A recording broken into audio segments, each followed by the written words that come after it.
की स्त्रियों पर अनुग्रह करते हैं, उन पर कृपा करते हैं। अब एक रोज शाम के समय भगवान गौचारण करके लौट रहे थे, गाय चरा के अपने घर लौटते हैं तो देखते हैं कि आज भगवान के घर पर एक मेहमान आए हुए हैं जिनका नाम है अक्रूर जी, जो कि कंस के मंत्री हैं।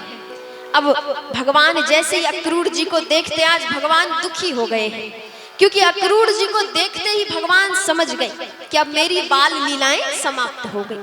माखन चुराना, मटकिया फोड़ना, गैया चराने जाना, ये जो लीलाएं मैं करता आया हूँ अब ये समाप्त हो गई है। देखिए ये भावना कैसी होती है, जैसे मान के चलिए गर्मियों की छुट्टियां होती है, बच्चे गर्मियों की छुट्टियों में अपने नानी के घर या कहीं भी घूमने जाते हैं। अब धीरे धीरे छुट्टी समाप्त हो गई, अगले दिन अपने घर लौटना है। बच्चे रात से ही दुखी हो जाते हैं कि अब तो फिर से अपने घर जाना होगा, पढ़ाई लिखाई करनी होगी, ट्यूशन जाना है, स्कूल जाना है। बच्चों का मन कचोट जाता है, चिंतित हो जाता है। आज भगवान की भी भावना बिल्कुल ऐसी ही है कि अब तो बड़े बड़े कार्य करने पड़ेंगे, राक्षसों का वध करना पड़ेगा, बहुत सी अनेक अब विद्वत जनों का कार्य करना पड़ेगा। अब वो कृष्ण जो माखन चोरी करता था, घर घर घूमता था, वो लीलाएं अब समाप्त हो जाएंगी। फिर मन में विचार करते हैं कि असली कारण तो यही है अवतरण का, जो कारण है जिस हेतु हमने अवतार लिया है वो कार्य तो करना ही पड़ेगा। भगवान अंदर जाते हैं, बलराम जी श्री कृष्ण जी बैठते हैं। अब अक्रूर जी कहते हैं कि हे नंद बाबा, माता यशोदा को भी बुलाइए, आज सबके सामने कंस द्वारा भेजी गई चिट्ठी बतानी है, जो सूचना है वो बताना है। माता यशोदा आई है, अब अक्रूर जी सूचना दे रहे हैं, कहते हैं कि कंस ने आप दोनों को यानी बलराम जी को और श्री कृष्ण जी को यज्ञ में बुलाया है। कंस ने अपने महल में एक यज्ञ रखा है, उन्होंने कहा है कि बिना परिवार के मंगलमय कार्यक्रम नहीं होता, तो मेरे दो भांजे वृंदावन में रहते हैं, उन्हें लेकर आओ, तभी जाकर ये यज्ञ का कार्यक्रम होगा। क्योंकि यज्ञ या किसी भी मंगलमय कार्यक्रम में परिवार का साथ होना बहुत जरूरी है। अब जैसे ये बात यशोदा माता सुनती है, बोल पड़ती है, मेरे छोटे छोटे पुत्र इतने बड़े बड़े राजाओं के बीच जाकर करेंगे क्या? अरे ये तो राजाओं को देखकर कहीं घबरा ना जाए, कहीं भयभीत ना हो जाए। माता यशोदा ये कहती ही हैं कि नंद बाबा तुरंत उनकी बातों को काटते हैं और कहते हैं कि क्यों नहीं जाएंगे, अरे इसी बहाने मथुरा घूम आएंगे। कंस मथुरा के राजा थे, मथुरा में रहते थे, और जैसे हमारे लिए अभी के समय में बड़े बड़े शहर घूमने लायक, देखने लायक हमें लगते हैं, वैसे ही पहले मथुरा घूमने और देखने लायक की जगह थी लोगों के लिए, गांव के लोगों के लिए। क्योंकि मथुरा में राजा रहा करते थे, प्रतिदिन मेला लगते थे, उत्सव मनाया जाता था, इसीलिए यहाँ नंद बाबा कहते हैं कि क्यों नहीं जाएंगे, अरे अभी तक मथुरा घूमने नहीं गए, कम से कम इसी बहाने वो मथुरा घूम कर आ जाएंगे, मुझे कोई आपत्ति नहीं। माता यशोदा को भी नंद बाबा समझा लेते हैं। अब ठीक उसी समय भगवान अक्रूर जी के साथ कृष्ण जी और बलराम जी उनके रथ पर सवार होकर जाने लगे, वृंदावन से मथुरा की ओर निकल पड़ी।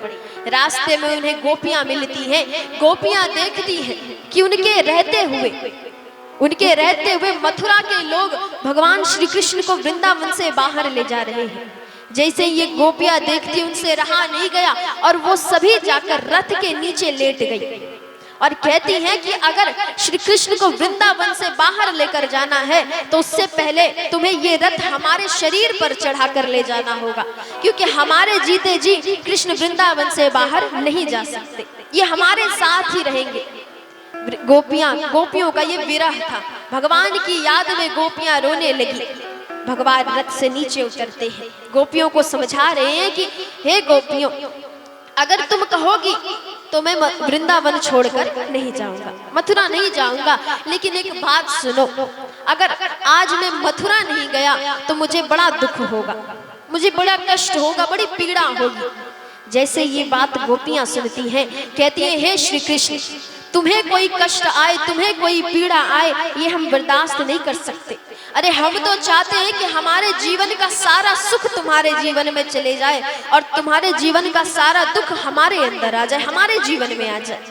और देखिए सही मायने में यही प्रेम बताया गया है जो गोपियां भगवान से करती हैं, क्योंकि प्रेम में जो आजकल का ये मोह माया है, इसमें लोग अपना स्वार्थ देखते हैं कि कैसे हमें दूसरों से लाभ मिल रहा है, दूसरों से प्रेम मिल रहा है, दूसरों से हम फायदा ले सकते हैं, ये मोह माया हुआ।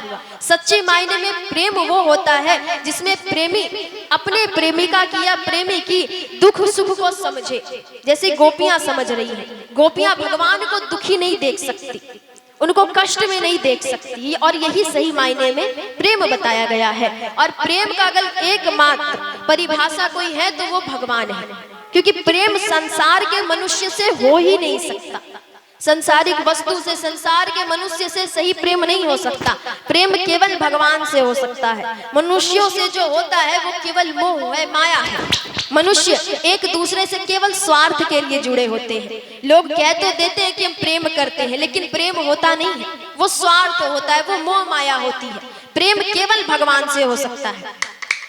अब यहाँ पर गोपियां मान गई, गोपियां रोने लगती हैं, लेकिन भगवान को उनके सुख के लिए वो मथुरा जाने देती है। भगवान फिर से रथ पर विराजमान होकर जाने लगे तो आधे रास्ते और चले थे कि वहां पर उनको उनके मित्र मिलते हैं, ग्वाल बाल मिलते हैं।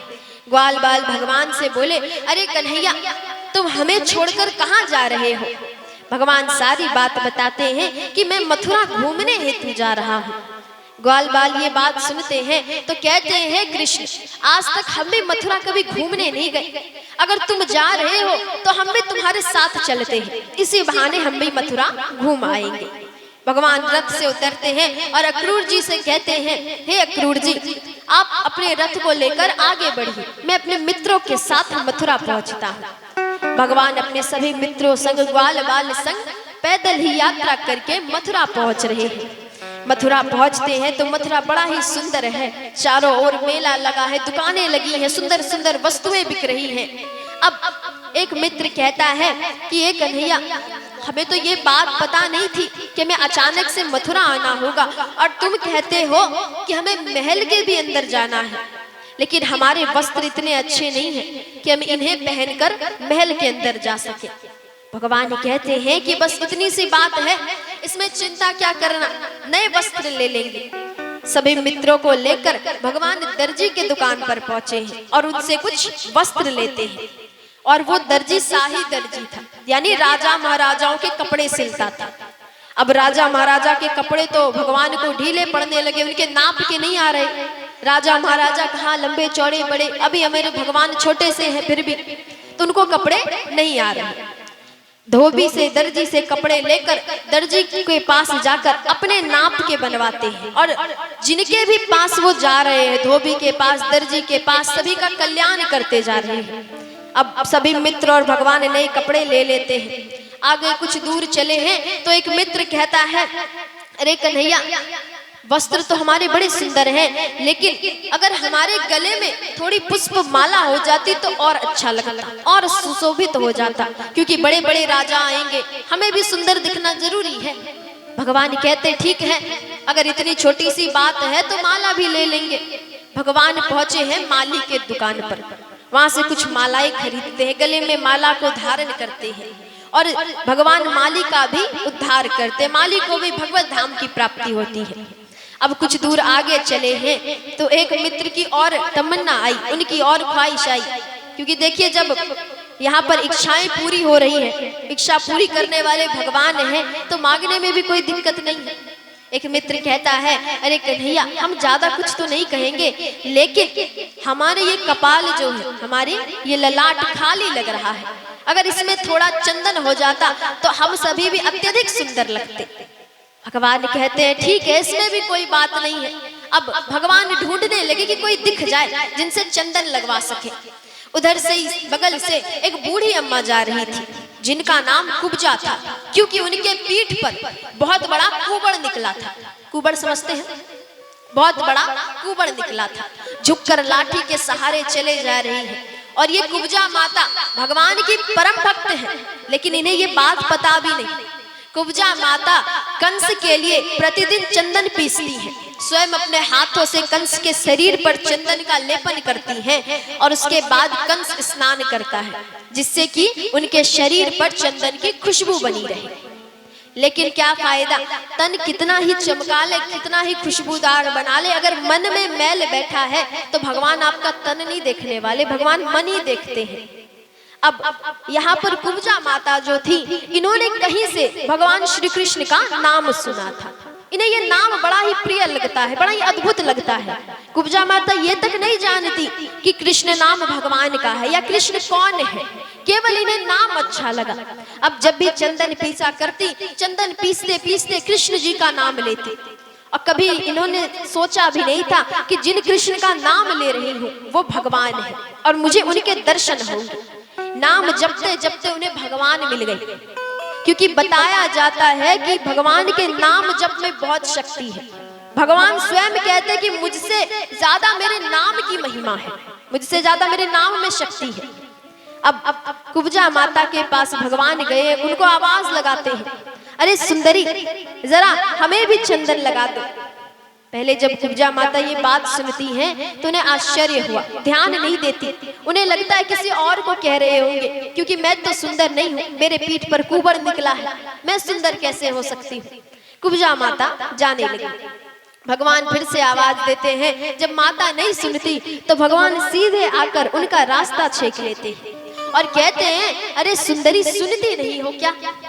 कुब्जा माता बोली कि देखो बालक, मुझे कुब्जा कह लो, कुरूप कह लो, बदसूरत कह लो, लेकिन सुंदरी मत कहो। आज तक मुझे सबने कितने ही व्यंग कसे, ताने कसे, लेकिन तुम जो ये कह रहे हो ये मेरे सीधे दिल पर चुभ रहा है। तुम्हें मैं कहाँ से सुंदर दिखती हूँ, मेरे साथ ये व्यंग ना करो, मुझे सुंदरी मत कहो। भगवान कहते हैं, हे सुंदरी, मैं तुम्हारा तन नहीं देखता, मैं तुम्हारे मन को देखता हूँ। तुम्हारा मन कितना सरल है, कितना सुंदर है। अब भगवान कहते हैं कि हे सुंदरी, मुझे तिलक लगा दो, चंदन कर दो। कुब्जा माता अपने हाथ को बढ़ाती हैं भगवान को चंदन लगाने के लिए, लेकिन भगवान और ऊपर उठते जा रहे हैं, जिससे माता कुब्जा का हाथ उनके सिर तक पहुंच ही ना सके। जब हाथ नहीं पहुंचता, अंत में जब माता थक गई हैं, तो भगवान कुब्जा माता के पैर के ऊपर अपना एक पैर रखते हैं, उनके हाथों को पकड़ते हैं और केवल हल्का सा झटका दिया है कि जो उनके पीठ पर कुबड़ था वो समाप्त हो गया। अब कुब्जा माता भगवान के चरणों में लेट गई है, उनको दंडवत प्रणाम किया है। देखिए, क्योंकि माता के पीठ पर कुबड़ था तो वो कभी सीधा सो नहीं पाती थी, हमेशा करवट होकर सोती थी। लेकिन जैसे कुबड़ समाप्त हुआ है, आज भगवान को वो सीधा होकर प्रणाम कर रही है। भगवान कुब्जा माता का कल्याण करते, भगवत धाम की प्राप्ति कराते हैं। अब आगे बढ़े, कंस के महल तक पहुंचे हैं, तो महल के द्वार पर एक धनुष लटका था और कंस ने उन्हें जानबूझकर लटकाया है, क्योंकि कंस जानता है कि जो भी उस धनुष का भंगन करेगा, उस धनुष को तोड़ेगा, वही मेरा काल बनेगा। कंस के द्वारा लटकाए गए धनुष का भगवान खंडन करते हैं, उसे भंग करते हैं। बड़ा भयानक स्वर हुआ है। उस आवाज को सुनकर कंस समझ गया कि मेरा काल मेरे दरवाजे तक पहुंच चुका है, मेरा काल दूर नहीं है। अब कंस भगवान को मारने के लिए एक से एक योजनाएं बना रहा है। और देखिए, केवल नाम का कंस अपने मन में विचार करता है कि वो बहुत बड़ा शक्तिशाली राक्षस है, योद्धा है, लेकिन कंस से बड़ा डरपोक कोई है ही नहीं, क्योंकि कंस एक भी बार भगवान से युद्ध करने नहीं आता। कंस बार बार कभी राक्षसों को भेजता है, कभी किसी को भेजता है, स्वयं युद्ध करने नहीं आता, क्योंकि वो भगवान से डरता है, वो जानता है कि ये मेरे काल है। अब भगवान अंदर प्रवेश करते हैं तो एक कुवलया हाथी को कंस क्या करता है कि एक कुवलया हाथी को मतवाला बनाकर, यानी कुवलया हाथी को वो शराब पिलाते हैं, मदिरा का पान कराते हैं, जिससे हाथी अपनी बुद्धि खो बैठता है और पागल होकर सभी को मारने लगा, भगवान पर झपटा है, भगवान को मारने के लिए। बलराम जी केवल अपने एक हाथ से हाथी का पूंछ पकड़ते हैं और इतना घुमाते कि घुमाते घुमाते हाथी की मृत्यु हो गई। बलराम जी के मारने का तरीका थोड़ा अलग है, घुमा फिरा कर मारते हैं। धेनुकासुर का भी वध इन्होंने घुमा घुमा कर ही कर दिया, ज्यादा कुछ करने की जरूरत नहीं पड़ती इनको। अब यहाँ पर भगवान श्री कृष्ण और बलराम जी दोनों हाथी के एक एक दांत को तोड़ते हैं, अपने पीठ पर रखते हैं और सभा के अंदर चल के आ रहे हैं। सभा के अंदर चल के आ रहे। अब जितने भी व्यक्ति थे सभी के मन में भगवान के प्रति अलग अलग भाव है। जो जिस भाव से भगवान को देख रहा है भगवान उसी भाव से दर्शन देने आए हैं। जो भगवान को मानते थे, भगवान से प्रेम करते थे, आज भगवान उन्हें तारनहार दिख रहे हैं, करुणा निधान दिख रहे हैं। लेकिन जो भगवान को अपना शत्रु माने बैठे थे, भगवान से डरते थे, आज भगवान उन्हें काल के समान दिख रहे हैं। बताया जाता है जाकी रही भावना जैसी, प्रभु मूरत देखो दिन तैसी। आप जिस रूप में भगवान को भजेंगे, जिस रूप में भी भगवान का ध्यान करते हैं, बताया जाता है कि भगवान से संबंध बनाना होता है। इसीलिए बनाना है जिस भी भाव से, माता के भाव से, पिता के भाव से, बंधु के भाव से, मित्र के भाव से, जिस भी भाव से भगवान को भजते हैं, उनसे संबंध बनाते हैं, भगवान उसी रूप में दर्शन देने आते हैं। अब यहाँ पर भगवान अंदर गए हैं। यहाँ यज्ञ समाप्त हुआ तो कंस अखाड़े का आयोजन करवाता है। अखाड़ा समझते हैं? अखाड़े में मल्लयुद्ध होता है, मारपीट होती है। अब यहाँ पर अखाड़े का आयोजन करवाया गया है। एक से एक बड़े बड़े पहलवान हैं और हमारे भगवान को उस अखाड़े में बोल दिया गया युद्ध करने को। भगवान को कंस आदेश देता है युद्ध करने के लिए। भगवान छोटे से हैं फिर भी बड़े बड़े पहलवानों से युद्ध करते हैं और सभी का उद्धार करते हैं। युद्ध करते करते जब सभी पहलवान हार गए, सभी की मृत्यु हो गई, तो भगवान को अंत में बड़ा क्रोध आया है। अखाड़े से, मैदान से कुछ दूरी पर ही ऊंचे सिंहासन पर कंस बैठा था। सभी पहलवानों का वध करके जब भगवान का क्रोध समाप्त नहीं हुआ तो भगवान दौड़ते हुए गए हैं और एक लंबी छलांग लगाकर कंस के सिंहासन तक पहुंचे हैं और उनके बालों को पकड़ के, कंस के बालों को पकड़ के कंस को जमीन पर पटका है और केवल भगवान एक मुष्टिका का प्रहार करते हैं। केवल कंस के छाती पर भगवान एक मुक्का का प्रहार करते हैं कि कंस के प्राण रूपी तूते उड़ जाते हैं। कंस की मृत्यु हो गई। कंस के अंदर इतनी शक्ति नहीं थी, केवल एक मुक्के के प्रहार से कंस का वध हो गया। अब भगवान जाते हैं और जाकर जितने भी थे सभी को मुक्त कराते, अपने माता पिता को, उग्रसेन जी को, सभी को बंदी से छुड़ाते हैं जितने भी जेल में बंद थे। अब यहाँ पर वासुदेव और माता देवकी उनको जेल से बाहर निकाला है। देखिए माता देवकी तो ये बात जानती हैं कि श्री कृष्ण भगवान है, जो उनके पुत्र हैं। बताया जाता है कृष्ण वो भगवान है क्योंकि भगवान ने उन्हें जन्म लेने से पहले ही अपने चतुर्भुज रूप का दर्शन करा दिया है। माता यशोदा आज तक ये बात नहीं जान पाई कि उनका श्री कृष्ण भगवान था, कभी उन्होंने माना ही नहीं। वो अपने श्री कृष्ण जी को अपने बालक के रूप में देखती हैं, अपना बच्चा समझती हैं, कभी उनकी महिमा नहीं गाई, कभी उनको महान नहीं समझा है। लेकिन माता देवकी सारी बातें जान रही है। भगवान से माता देवकी हाथ जोड़कर बोली, हे श्री कृष्ण, मैं जानती हूँ कि तुम भगवान हो, एक बात बताओ, अगर तुम चाहते तो हमें कब का जेल से छुड़ा सकते थे, हमें कब का यहाँ से निकाल सकते थे, लेकिन तुमने हमें 14 वर्षों तक जेल में क्यों रखा? इसका जवाब दो। भगवान कहते हैं, हे देव की माता, आप याद करिए जब पिछले अवतार में, श्री राम अवतार में मैं राम बन के आया था तो आप माता कैकेयी बन के आई थी। और क्या आपने मुझे 14 वर्षों के लिए वनवास नहीं भेजा था? मैं किसी का हिसाब इधर उधर नहीं रखता, सबके शुद्ध मूल हिसाब बराबर रखता हूँ। इसीलिए इस जन्म में आपको 14 वर्षों तक जेल के भीतर रहना पड़ा। अब यहाँ पर भगवान को 1 वर्षों के लिए शिक्षा लेने के लिए संदीपन आश्रम भेजा गया। क्योंकि देखिए जब भगवान गोकुल में थे, वृंदावन में थे, तो केवल उधम मचाया करते, केवल खेल कूद चोरी इसी में समय व्यतीत कर दिया करते, कभी पढ़ाई लिखाई पर, शिक्षा पर ध्यान नहीं दिया। लेकिन अब मथुरा आए हैं तो पढ़ाई करनी होगी, शिक्षा लेना होगा। देखिए कहने को तो भगवान पूरी दुनिया को रचते हैं, पूरी दुनिया उन्हीं के इशारों पर चलती है, उनसे बड़ा तो विद्वान कोई है ही नहीं। लेकिन लीला है, अभी जिस रूप में आए हैं सारी लीलाएं करनी होगी। भगवान 1 वर्ष के लिए संदीपन आश्रम जाते हैं, जहाँ पर उनकी मित्रता सुदामा जी से होती है, जो कि उनके परम मित्र हुए। अब 1 वर्ष शिक्षा प्राप्त करके भगवान पुनः मथुरा आए हैं। मथुरा का राजा भगवान को बनाया गया है। अब भगवान पूरे राज्य को संभाल रहे हैं, मथुरा के पूरे राज्य को संभाल रहे हैं, सभी कार्य कर रहे हैं, राजाओं वाले निर्णय ले रहे हैं, कार्य कर रहे हैं। लेकिन इन सभी चीजों में भगवान खुश नहीं रहते थे, भगवान को प्रसन्नता नहीं मिलती थी। जितनी खुशी, जितनी प्रसन्नता, जितना प्रेम उन्हें गोकुल वृंदावन में मिलता था, माखन चुराने में, मटकियां फोड़ने में, इधर उधर विचरण करने में, उतना सुख भगवान को इस राज्य के सुख सुविधाओं में नहीं मिल रहा। एक रोज भगवान भोजन करने बैठते हैं, माता देवकी को ये बात कहीं से पता चलती है, यशोदा माता से ये बात पता चलती है कि भगवान को माखन बहुत प्रिय है, भगवान श्री कृष्ण को माखन अत्यधिक प्रिय है, ये बात उन्हें पता चली। एक रोज जब भगवान श्री कृष्ण भोजन पर बैठे हैं तो आज माता देवकी ने उनकी थाली में माखन परोसा है।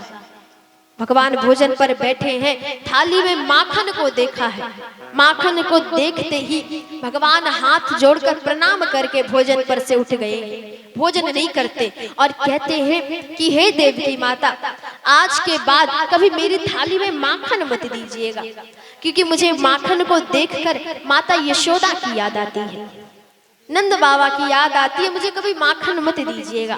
और देखिए अब श्रीमद् भागवत महापुराण में सबसे मार्मिक प्रसंग आने वाला है, लेकिन उससे पहले आप सभी से एक सवाल, एक बात बताइए कि हमारे शरीर में सबसे महत्वपूर्ण अंग कौन सी है जिसके बिना हम जीवित नहीं रह सकते? बताइए, कहिए।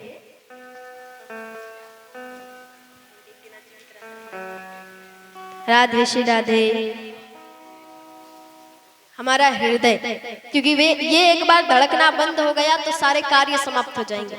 हम जितना काम करते रहते हैं ना, ये काम है वो काम है, एक बार ये धड़कना बंद हो गया, दुनियादारी के सारे काम समाप्त हो जाएंगे, फिर कुछ नहीं बचता।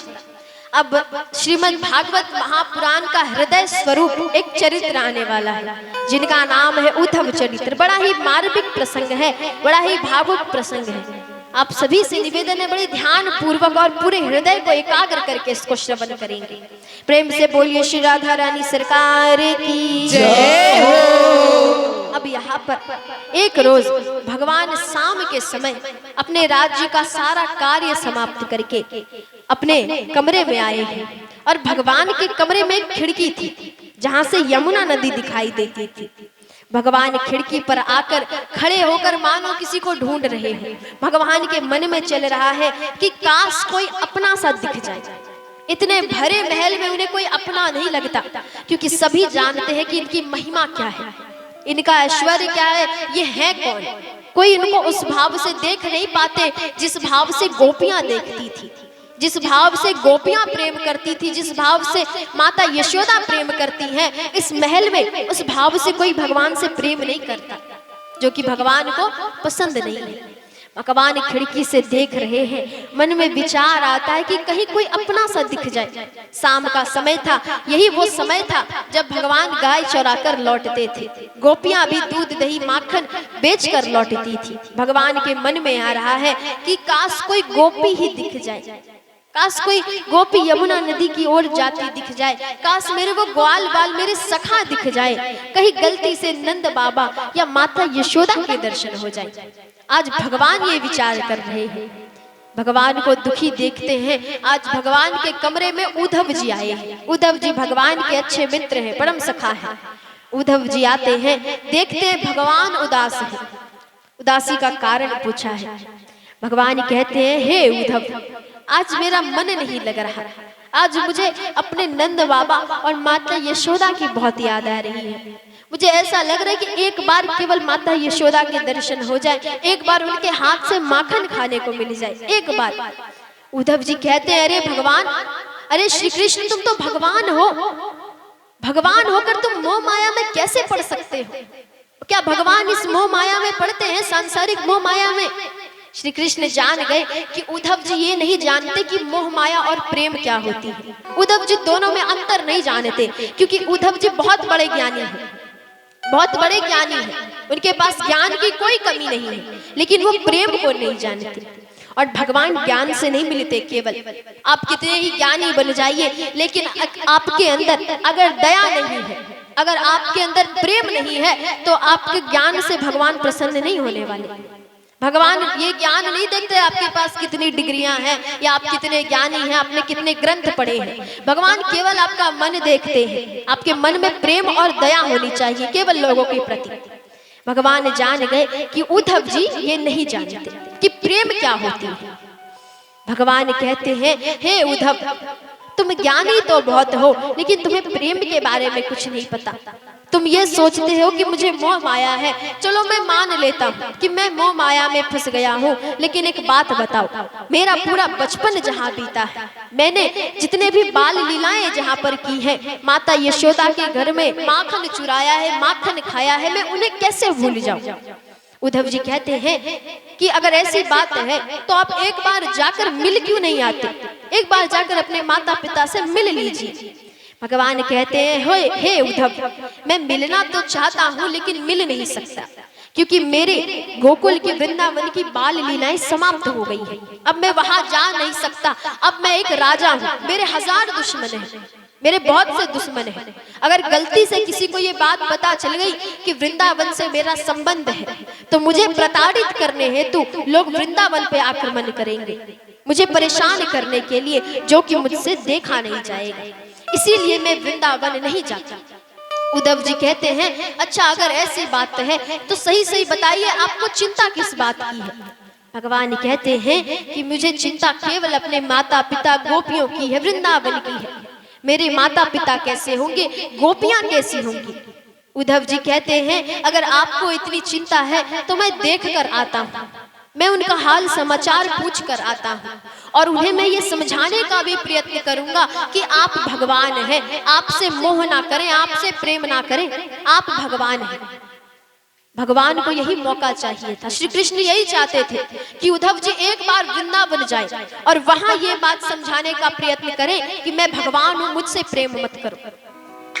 गोपियां और उनके माता पिता अपने आप उद्धव जी को प्रेम की भाषा सिखा देंगे। भगवान कहते हैं, ठीक है, मेरा संदेश लेकर तुम चले जाओ उद्धव। उद्धव जी को अपने वस्त्र देते हैं, अपनी पीतांबरी, अपना मोर मुकुट देते हैं। कहते हैं, उद्धव, अगर तुम इन्हें धारण करके नहीं जाओगे तो कोई वहां तुम्हारी ओर देखेगा भी नहीं।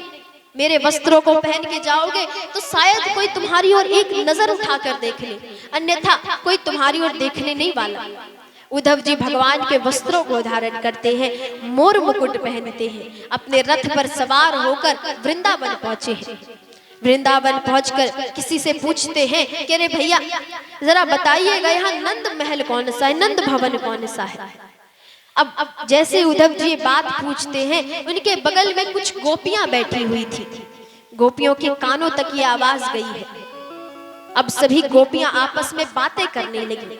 एक गोपी कहती है कि ये कौन है जो कि वृंदावन में आकर ये पूछ रहा है कि नंद भवन कौन सा है, क्योंकि वृंदावन के तो सभी वासी ये जानते हैं कि नंद भवन कौन सा है, नंद राय जी का घर कौन सा है। दूसरी गोपी बोली, जरूर हो ना हो ये मथुरा के लोग होंगे, क्योंकि केवल मथुरा के लोग ये नहीं जानते कि नंद भवन कौन सा है। एक गोपी बोलती है, अब ये मथुरा वासी हमसे लेने क्या आए हैं, हमारे हृदय को तो ये पहले ही हमसे छीन कर ले जा चुके हैं। अब तो केवल वृंदावन में लाशें बची हैं, मानो किसी के अंदर प्राण नहीं रह गए हो, केवल वृंदावन में लाशें चल रही हैं। लोग अपनी जीविका चलाने के लिए अपने जीवन को किसी तरह से व्यतीत कर रहे हैं। दूसरी गोपी कहती है कि हो ना हो ये हमारे मांस को लेने आई होंगे, क्योंकि हमारा हृदय तो ये पहले ही ले जा चुके हैं, क्योंकि कि कंस के श्राद्ध में मांस की कमी हो गई होगी, इसीलिए ये हमसे मांस लेने आए हैं। गोपी इस प्रकार के कटु वचन कह रही है। एक गोपी कहती है कि अगर ये तुमसे तुम्हारा मांस मांगेंगे तो क्या तुम दे दोगी। गोपी बोली, मैं खुशी खुशी दे दूंगी।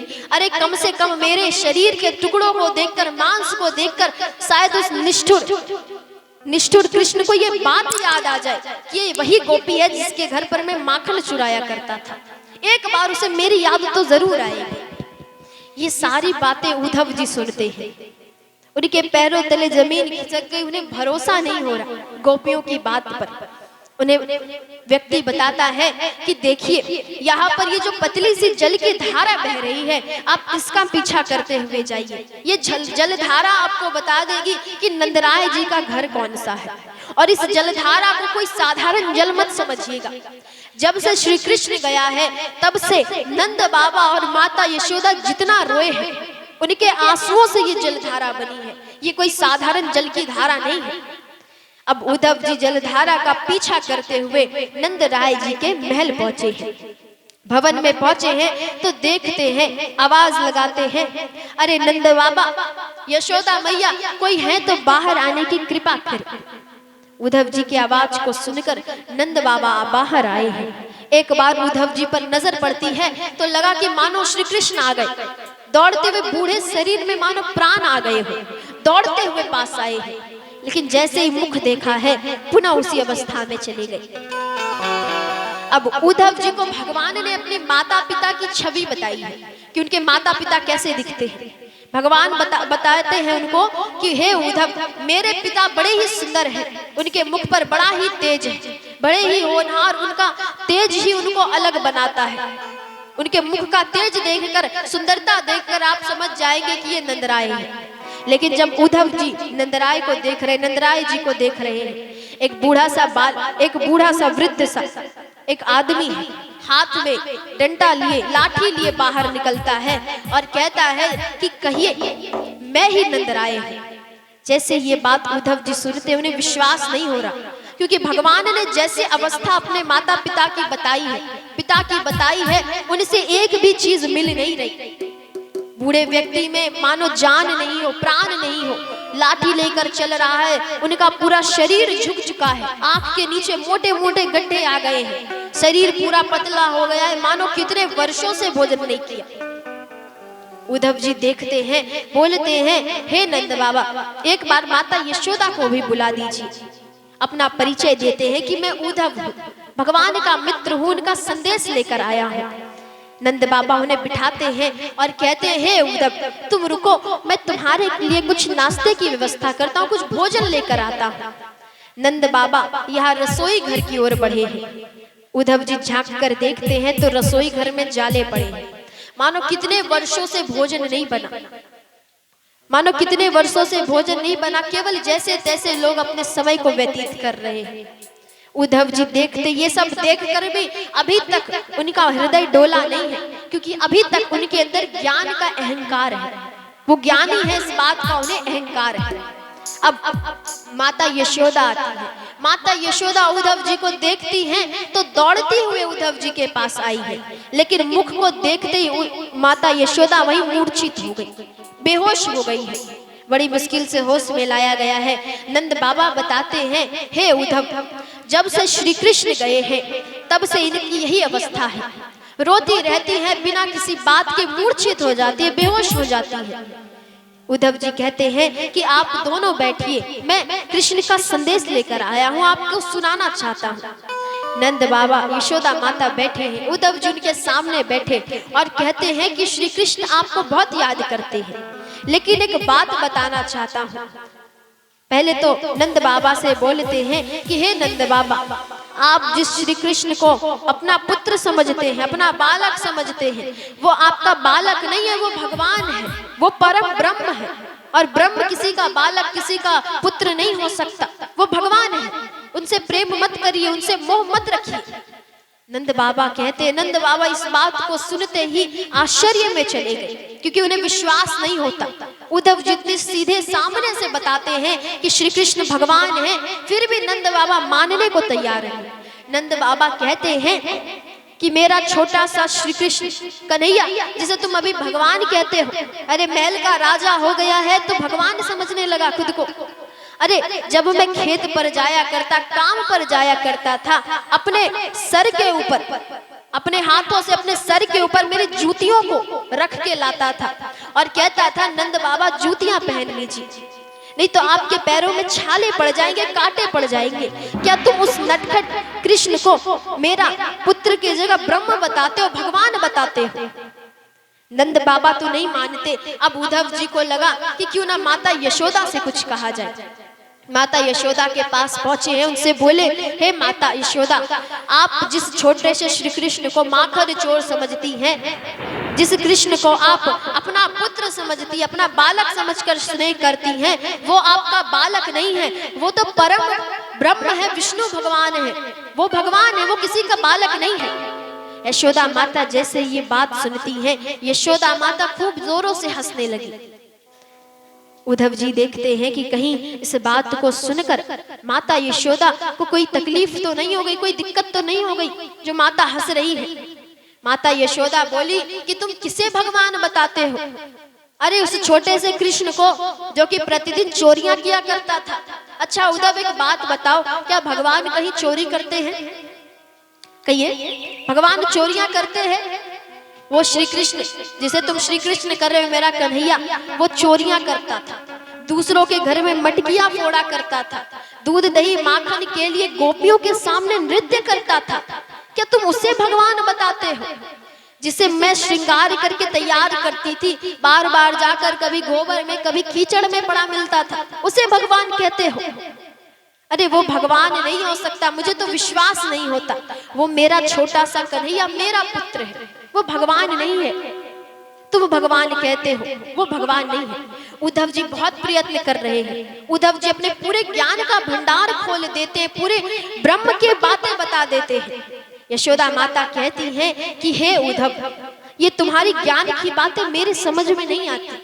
मुझे तो केवल एक ही चीज समझ आती है कि वो नन्हा सा छोटा सा कृष्ण मेरा पुत्र है, उससे अधिक मैं कुछ नहीं जानती। और एक बात बताओ, तुम कहते हो कि श्री कृष्ण भगवान है, चलो एक बार को मान लेती हूँ कि कृष्ण भगवान है तुम्हारे हिसाब से, लेकिन एक बात तुम अपने हृदय से बताओ, इतने दिनों से तो मैं केवल यही सोचकर जीवित थी, यही सोचकर जिंदा थी कि मेरा पुत्र मुझे छोड़कर गया है, और जब सभी सहारे छूट जाते हैं तो अंतिम सहारा ही भगवान का बचता है। इतने दिनों से मैं ये सोचकर जीवित थी कि मुझे मेरा पुत्र छोड़कर गया है, लेकिन अब मैं ये सोचकर कैसे जीवित रहूं कि मुझे भगवान ही छोड़कर चले गए, मेरा सहारा भगवान ने ही छोड़ दिया है, ये सोचकर मैं कैसे जीवित रहूं। उद्धव जी जैसे ये बात सुनते हैं, आज उद्धव जी का जितना ज्ञान था सब ज्ञान धरा का धरा रह गया। उद्धव जी का जितना ज्ञान था, जितने उन्होंने शास्त्रों की पढ़ाई की थी, शिक्षा ली थी, सारे ज्ञान माता यशोदा के सामने धरे के धरे रह गए। माता यशोदा पढ़ी लिखी नहीं है, गांव की ग्वालिन है। आज एक ग्वालिन से एक शिक्षित पढ़े लिखे बहुत ही ज्ञानी उद्धव जी हार गए। उद्धव जी बिना कुछ कहे शांति से वहां से चले गए, बिना कुछ उनसे कहे उद्धव जी वहां से चले जाते हैं। माता यशोदा की स्थिति गंभीर हो गई। माता यशोदा मानो कि अब उनके प्राण बस निकलने ही वाले हैं। माता यशोदा नंद बाबा से कहती हैं, हे स्वामी, अब मेरी इच्छा नहीं करती कि मैं जीवित रहूं। ये सुनकर मैं कैसे जीवित रहूं कि मुझे भगवान छोड़कर चले गए। नंद बाबा कहते हैं, हे यशोदा, अपने लिए ना सही लेकिन हिम्मत जुटाकर अपने पुत्र के लिए जीवित रहो, क्योंकि श्री कृष्ण कन्हैया ने जाने से पहले एक बात कही थी कि मैं कल लौट कर आऊंगा, और अगर आज तुम्हें कुछ हो जाता है, कल को कन्हैया लौट कर आएगा, मुझसे पूछेगा कि मेरी माता यशोदा कहाँ है, मुझसे माखन मांगेगा तो मैं कहाँ से ला कर दूंगा, मैं कैसे बताऊंगा कि उनकी माता यशोदा कहाँ है। इस बात को सुनकर माता यशोदा के प्राणों में प्राण आए हैं, जीने की हिम्मत बढ़ी है, शक्ति आई है। नंद बाबा कहते हैं, अपने लिए ना सही लेकिन अपने पुत्र के लिए तुम्हें जीवित रहना होगा, तुम्हें मरना नहीं है, तुम्हें जीवित रहना है। जिस अवस्था में उसी अवस्था में रहो। अब उद्धव जी वहां से आगे बढ़े, रास्ते में उन्हें गोपियां मिलती हैं। उद्धव जी को लगा कि नंद बाबा और यशोदा माता को तो नहीं समझा सका, लेकिन कम से कम इन गोपियों को ही कुछ समझा दो, ये गोपियां ही कुछ समझ जाए। गोपियों के पास गए हैं, उनसे बोले, हे गोपियों, आज मैं तुम्हें कुछ बात बताने आया हूँ, श्री कृष्ण के संदेश सुनाने आया हूँ। गोपियां उन्हें स्थान देती है, बिठाती हैं और बोली, कहिए क्या संदेश है। उद्धव जी कहते हैं, हे गोपियों, जिस श्री कृष्ण को, कन्हैया को तुम अपना प्रियतम मानती हो, अपना सब कुछ मानती हो, वो तुम्हारे प्रियतम नहीं है, वो भगवान है, वो परम ब्रह्म है, वो किसी के प्रियतम नहीं हो सकते, किसी के कोई रिश्तेदार नहीं हो सकते। उनसे मोह मत करो, उनसे प्रेम मत करो। गोपियां हाथ जोड़कर बोली, हे उद्धव जी, हम मानते हैं आप बहुत बड़े ज्ञानी हैं, हम आपके सामने कुछ नहीं, हम तो गांव के अनपढ़ से ग्वालिन हैं, हम कभी शिक्षा लेने गुरुकुल नहीं गए, हम ये बड़ी बड़ी बातें नहीं समझते, हमें बस केवल इतना पता है कि कन्हैया हमारा प्रियतम है, उसको छोड़कर हमारा कोई नहीं, और हम आपकी ज्ञान की बातें सुनना ही नहीं चाहते। अब यहाँ पर उद्धव जी गोपियों को सिखाने आए थे, लेकिन गोपियां उद्धव जी को प्रेम की बातें बता रही हैं, जिसलिए भगवान ने भेजा था, अब वही कार्य हो रहा है। गोपियां कहती हैं कि ये प्रेम की बात है उद्धव जी, आप जल्दी नहीं समझ सकते, और प्रेम में कोई बंदिश नहीं चलती, कोई समय नहीं देखा जाता। प्रेम तो केवल हृदय से होता है, और भगवान से होता है, कन्हैया से होता है, हमें और कुछ नहीं जानना। गोपियां उद्धव जी को समझा रही हैं। हो ये तो प्रेम की बात है उद्धव, ये तो प्रेम की बात है उद्धव, बंदगी तेरे बस की नहीं है। हो ये तो प्रेम की बात है उद्धव, बंदगी तेरे बस की नहीं है। हो ये तो प्रेम की बात है उद्धव, बंदगी तेरे बस की नहीं है। ये तो प्रेम की बात है उद्धव, बंदगी तेरे बस की नहीं है। गोपियां समझा रही हैं कि प्रेम का सौदा सबसे बड़ा सौदा होता है। इसमें क्या होता है, यहाँ पर अपने प्राण देकर प्रेम को निभाना है। गोपियां बता रही हैं, हो यहाँ सर दे के होते हैं सौदे, जय हो। यहाँ सर दे के होते हैं सौदे, आशिकी इतनी सस्ती नहीं है। हो ये तो प्रेम की बात है उद्धव। कृष्ण लाल की जय हो, लड्डू लाल की जय हो, राधा रानी सरकार की जय हो। ब्रज गोपी की।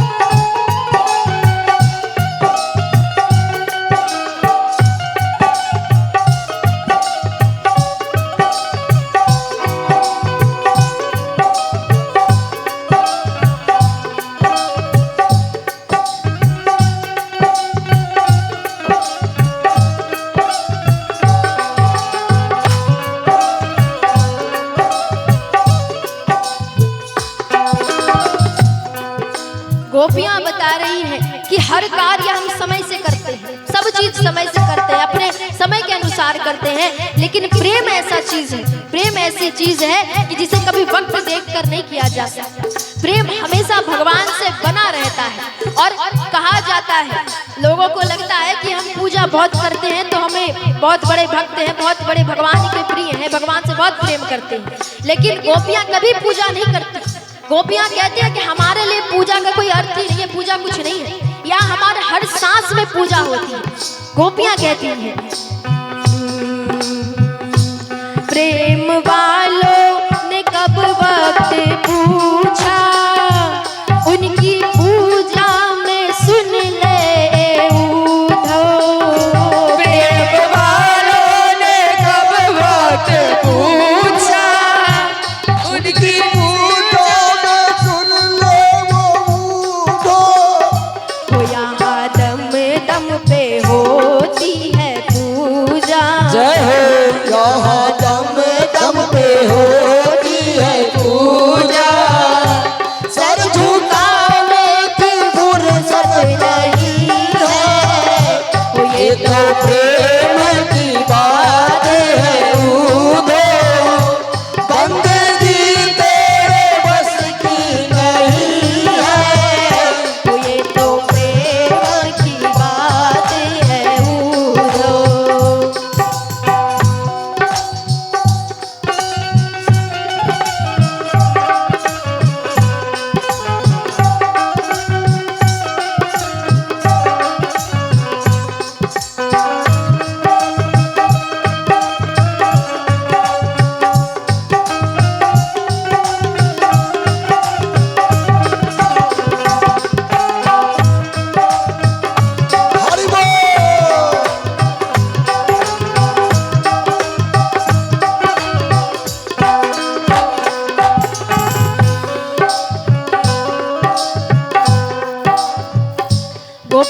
बताती हैं कि संसार के जितने भी लोग हैं मस्ती में डूबे रहते हैं, अपनी अपनी मस्ती में, लेकिन गोपियां इनको मस्ती नहीं मानती, आनंद नहीं समझती, क्योंकि ये मस्ती कभी आती है, ये आनंद कभी चढ़ता है, कभी उतरता है।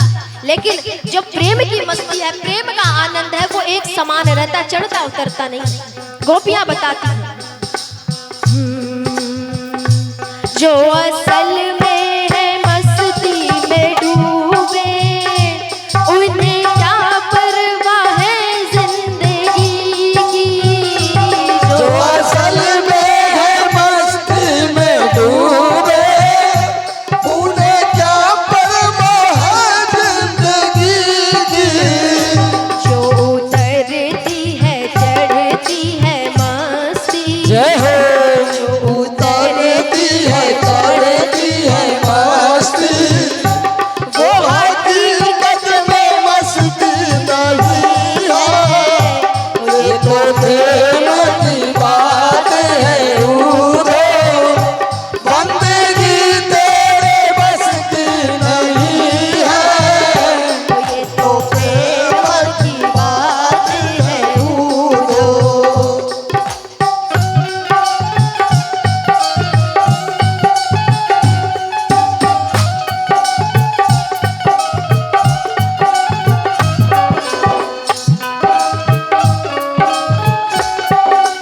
जय हो।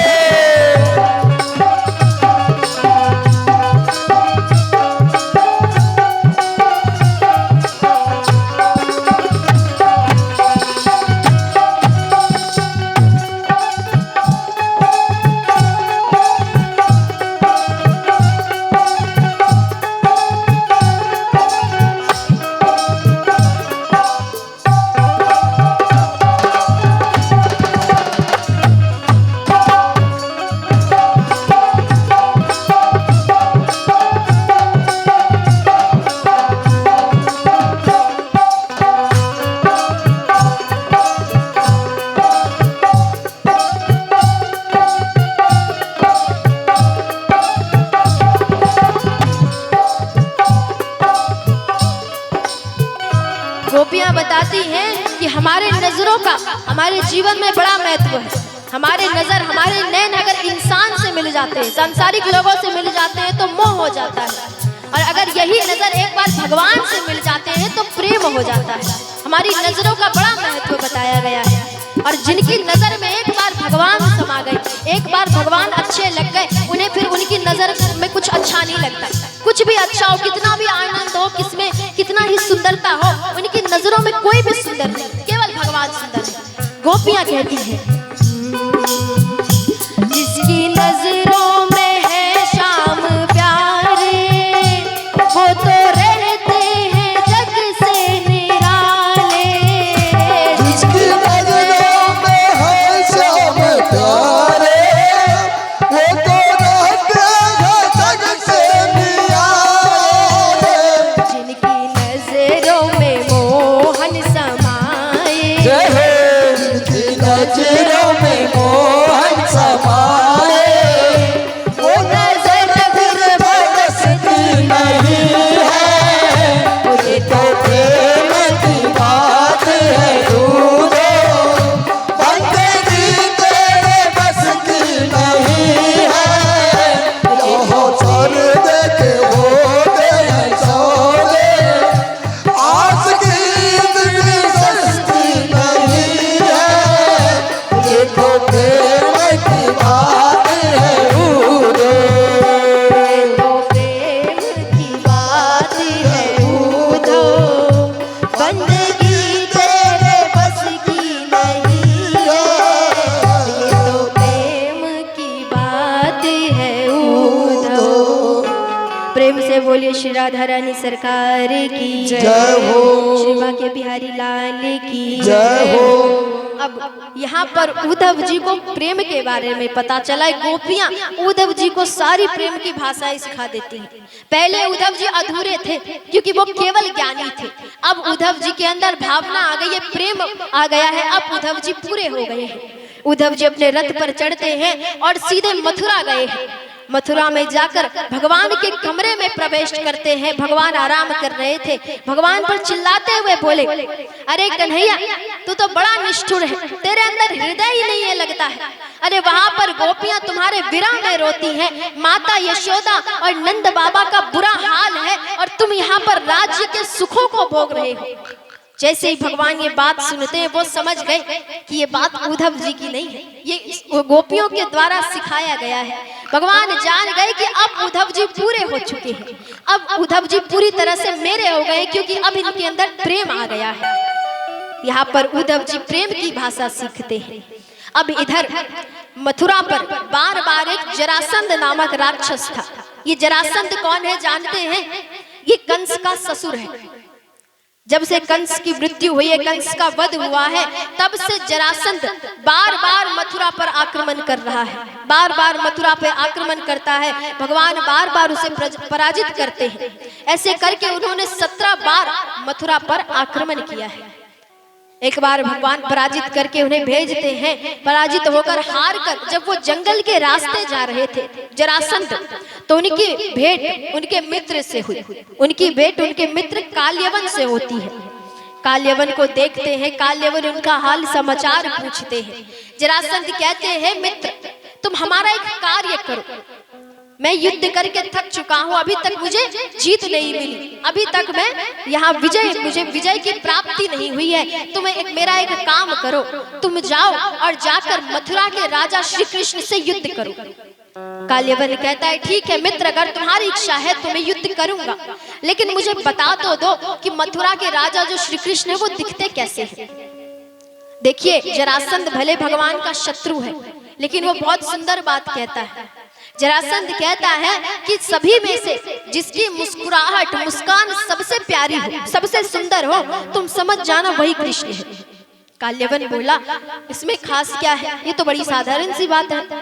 मुस्कुराहट तो किसी की भी प्यारी हो सकती है, मुस्कान तो कोई भी प्यारा सकता है। कोई खासियत बताओ जिससे समझ आए कि वही राजा है, क्योंकि मैंने तो कृष्ण को देखा नहीं। अब युद्ध में अगर यहाँ युद्ध करना है तो मैं जानूंगा कैसे ये कृष्ण है, मुझे पता कैसे चलेगा? तो कुछ अच्छा ठोस सबूत दो जिससे पता चले कि वो श्री कृष्ण है। यहाँ जरासंध कहता है कि देखो मित्र, मुस्कुराहट मानता हूँ किसी की भी प्यारी हो सकती है, लेकिन जब तुम युद्ध करोगे और उस युद्ध भूमि में जहाँ पर इतना युद्ध हो रहा है, घनघोर युद्ध हो रहा है, किसी की मृत्यु हो रही है, किसी के परिवार वाले छूट रहे हैं, किसी का वध हो रहा है, उस भरी युद्ध भूमि में खड़े होकर अगर मुस्कुराने का साहस किसी के अंदर है तो वही कृष्ण है। जहाँ सभी और लोग विलाप कर रहे हैं, रो रहे हैं, तड़प रहे हैं, हत्या हो रही है, उस पूरे युद्ध भूमि में अगर कोई अकेला खड़े होकर सुंदर मुस्कान दे सकता है, मुस्कुरा सकता है, तो वही कृष्ण है। जरासंध उनका शत्रु है, लेकिन भगवान की तारीफें कर रहा है। काल्यवन मान गया। अब एक पत्र भगवान को लिखता है, श्री कृष्ण जी को युद्ध का प्रस्ताव देता है। भगवान उनके प्रस्ताव को स्वीकार करते हैं। काल्यवन यहाँ अपने पूरी सेना को लेकर, पूरी सेना सहित अस्त्र शस्त्र के साथ युद्ध भूमि में पहुंचा।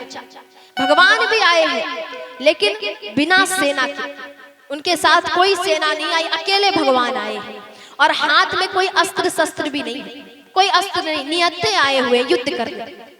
काल्यवन कहता है कि श्री कृष्ण के बारे में मैंने इतनी तारीफें सुनी, इतनी बड़ाई सुनी, लेकिन लगता है कृष्ण के पास बुद्धि ही नहीं है। युद्ध करने आया वो भी बिना अस्त्र के, बिना सेना के, ऐसे कैसे युद्ध होगा? काल्यवन भी अच्छा राक्षस, अच्छा क्षत्रिय है, निहत्थे पर वार नहीं कर सकते, निहत्थे को मार नहीं सकते, ये उनका धर्म कहता है। काल्यवन अपने रथ से उतरता है, कृष्ण से बोलते हैं, हे कृष्ण, तुम युद्ध करने आए हो बिना अस्त्र के, बिना सेना के, युद्ध कैसे होगा? अब भगवान मानो कि काल्यवन के साथ खेल रहे हैं, युद्ध नहीं कर रहे।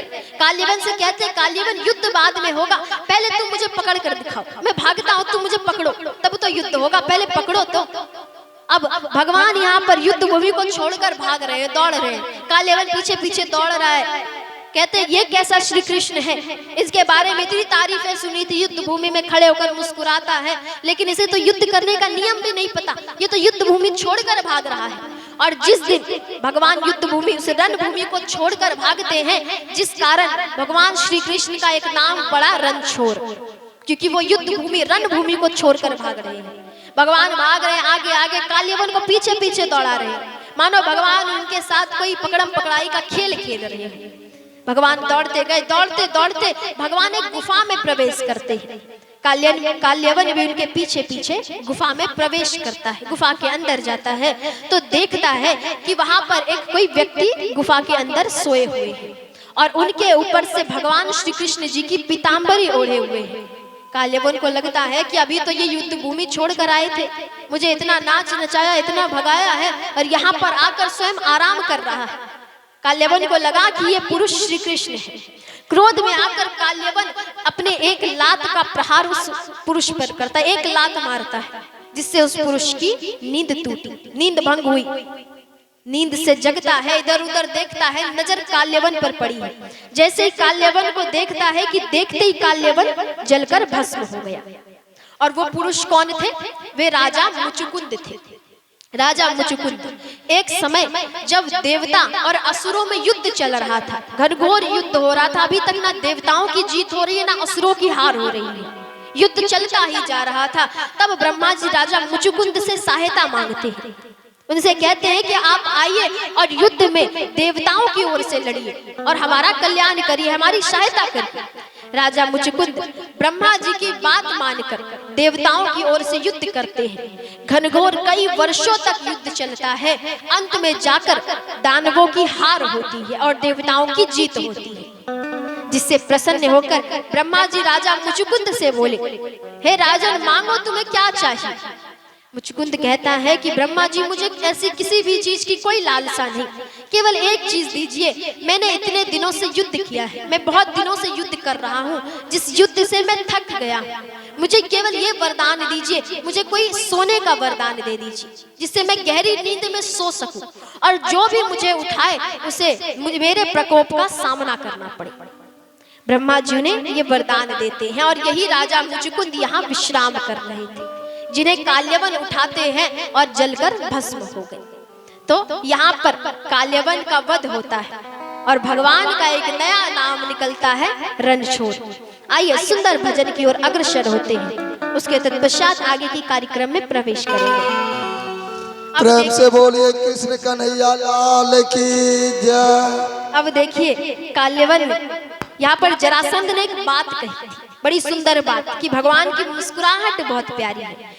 तो हम सभी मिलकर, हम सभी भक्त मिलकर आइए भगवान की मुस्कान की और उनकी सुंदर छवि का गुणगान करते हैं।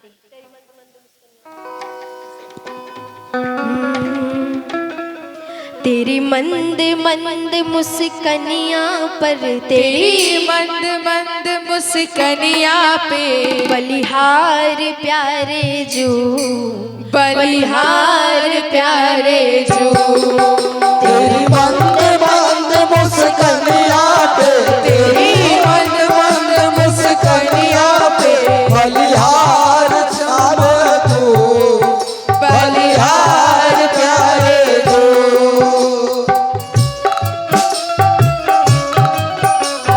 श्री राधे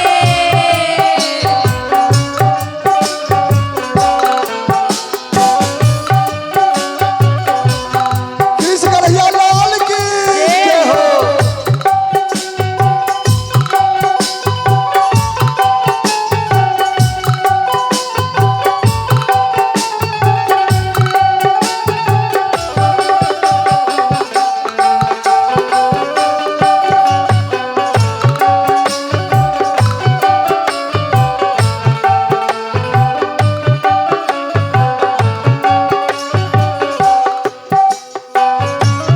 मंद मुस्कनिया पे, तेरी मंद मंद मुस्कनिया पे, बलिहार प्यारे जो, बलिहार प्यारे जो।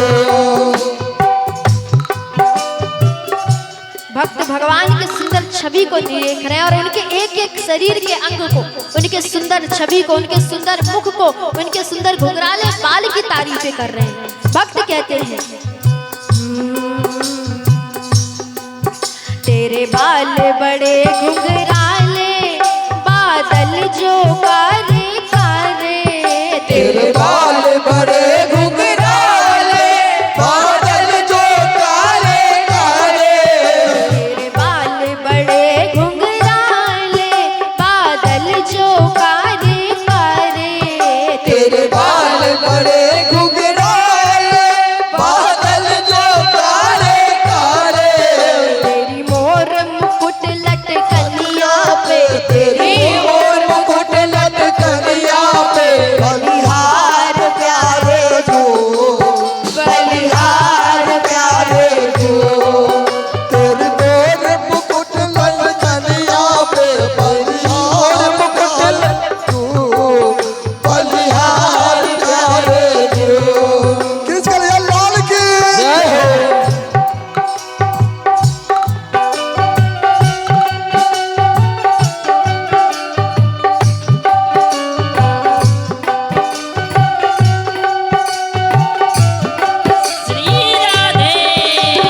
श्री कृष्ण कन्हैया लाल की जय हो।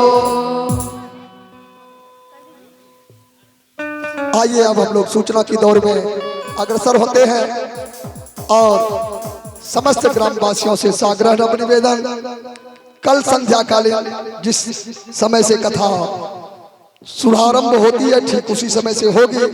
तो आइए हम लोग आज इस कार्यक्रम को सफल बनाने में जिन माताओं बहनों ने भक्तजनों ने भरपूर सहयोग दिया है उसकी सूची इस प्रकार से है। आप हैं माननीय मान्यवर श्री सुरेंद्र प्रसाद यादव, ITI कॉलेज, संगनी धर्मपत्नी श्रीमती मधुलिका देवी। बड़े ही हर्षोल्लास के साथ आज हमारे समस्त भागवत परिवार को, ठाकुर जी को, समस्त भागवत परिवार को अपने घर पर बिठाकर ठंडा जल की व्यवस्थाएं, मीठा जल की व्यवस्थाएं, 56 प्रकार के भोग ठाकुर जी के चरणों में